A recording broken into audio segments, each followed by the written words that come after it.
Hi friends, welcome back to our channel. இன்னைக்கு நம்ம kitchen என்ன ரெசிபி பார்க்க போறோம்னா பிரேக்ஃபாஸ்ட் ரெசிபி தான்.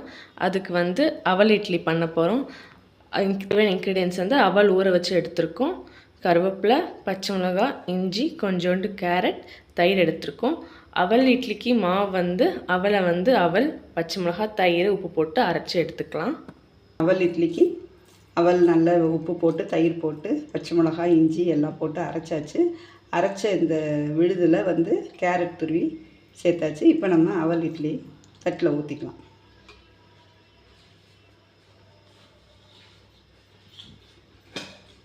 அதுக்கு நம்ம இட்லி தட்டில் ஆயில் அப்ளை பண்ணிக்கலாம்.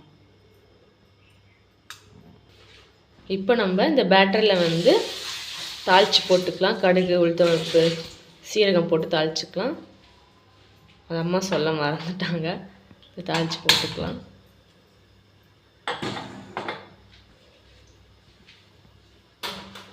இட்லிக்கு தாளிக்கிறதுக்கு கடாய் காஞ்சிருச்சு. எண்ணெய் ஊற்றிக்கலாம். எதுவும் கடுகு, உளுத்தம்பருப்பு, சீரகம், கருவேப்பிலை கொஞ்சம் போட்டு தாளிச்சுக்கலாம்.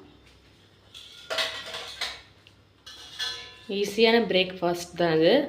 நம்ம வீட்டில் மாவு டக்குன்னு இல்லை அந்த மாதிரி டயத்தில் வந்து டக்குன்னு இந்த மாதிரி அவல் வச்சு டக்குன்னு ஈஸியாக பண்ணிடலாம்.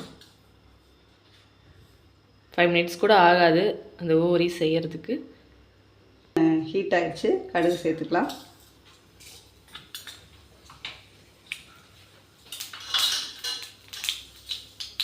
முடிஞ்சிருச்சு. உளுத்தம்பருப்பு, சீரகம்,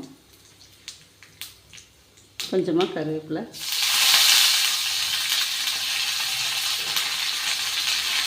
ரெடி ஆகிடுச்சு. நம்ம இதில் சேர்த்துக்கலாம்.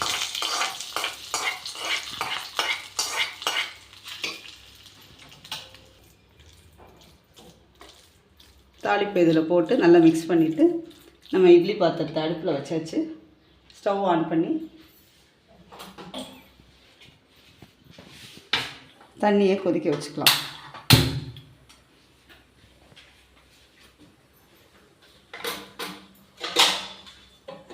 இது நம்ம இட்லி வந்து கையால் தட்டி தட்டி வச்சுக்கிட்டா போதும். ஊற்றணும்னு இல்லை, நம்ம கையில் தட்டி தட்டி இட்லி தட்டில் வச்சுக்கலாம்.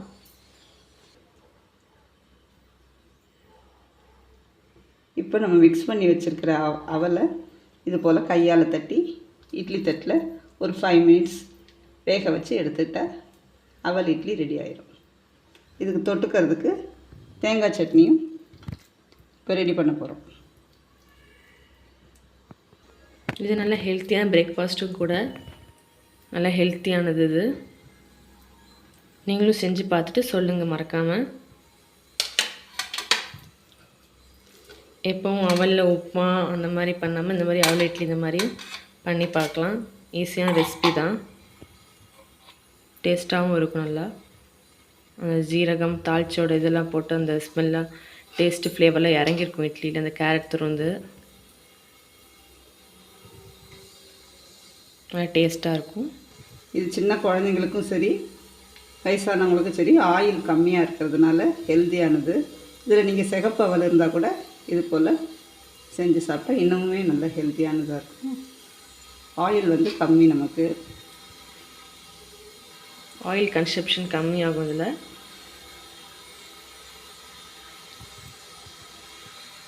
இந்த அவல் அரைச்சதை வந்து நம்ம சின்ன சின்னதாக தட்டி இட்லி தட்டில் வச்சாச்சு. இப்போ தண்ணி பாயில் ஆயிடுச்சு. இட்லி தட்டை அதில் வச்சு ஒரு 5 minutes வெந்த பிறகு எப்படி இருக்குன்னு பார்க்கலாம். இப்போ நம்ம இட்லி தட்டை உள்ளே வச்சுக்கலாம். நல்லா தண்ணி சுட்டுருச்சு. இன்னொரு இட்லி தட்டும் உள்ளே வச்சுக்கலாம்.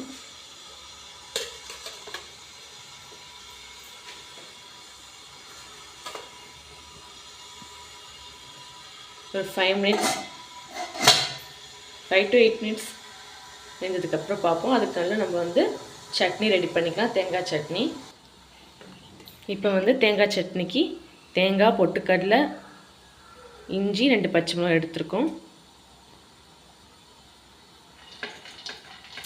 போட்டு அரைச்சிக்கலாம்.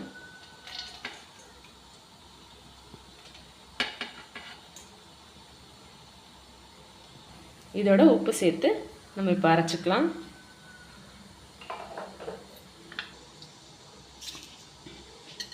தேங்காய் சட்னி அரைச்சாச்சு. இப்போ இதுக்கு ஒரு தாளிப்பு கொடுத்துக்கலாம். ஸ்டவ் ஆன் பண்ணி ஆஸ் யூஷுவல் சட்னி தாளிக்கிற மாதிரி தாளிக்க வேண்டியதுதான். தாளிக்கிறதுக்கு எண்ணெய் போட்டாச்சு, நல்லெண்ணெய். ரெடி ஆயிடுச்சு, தாளிச்சாச்சு. இப்போ இட்லியும் வெந்திருக்கும், நம்ம எடுத்து பார்க்கலாம். லைட்டாக அப்படி பண்ணுங்கள், வெந்துருச்சு, நல்லா ஒட்டாமல் இருக்குது. இப்போ இட்லி எடுத்துடலாம். மிச்சம் இருக்க மாவை இந்த மாதிரி பேட்டிஸ் மாதிரி தட்டி நம்ம தோசைக்கல்ல ஷாலோ ஃப்ரை பண்ணி எடுத்துக்கலாம்.